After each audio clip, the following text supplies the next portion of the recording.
বান্দা, আমি যে তোমার আয়ু দিছিলাম, এই যে তোমার একটা দীর্ঘ হায়াত আমি তোমারে দিছি, 65-70 বছরের জিন্দিগি বান্দা আমি তোমারে দিলাম, কোন কাজে ব্যয় করছো তুমি?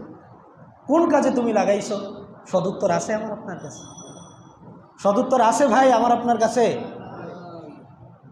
একটা সদুত্তর কি এইটা হইতে পারে না? আল্লাহ, জীবনে কি করছি না করছি জানি না, তোমার কোরআনটারে কি করছি, সময় দিছি, তোমার কোরআন পড়ছি, যারা পড়তো তখন কি করছি, শুনছি, রমজান মাসে 2 ঘন্টা 3 ঘন্টা দাঁড়ায় থেকে শুনছি, নিজে নিজে তেলাওয়াত করছি, খতম দিছি। হইতে পারে না? একটা জবাব এটা হইতে পারে না? আমার আল্লাহ রহমান না? কি সন্দেহ আছে নাকি? আমার আল্লাহ রহমান না? আমার আল্লাহ রহিম না? আমার আল্লাহ ক্ষমাশীল না?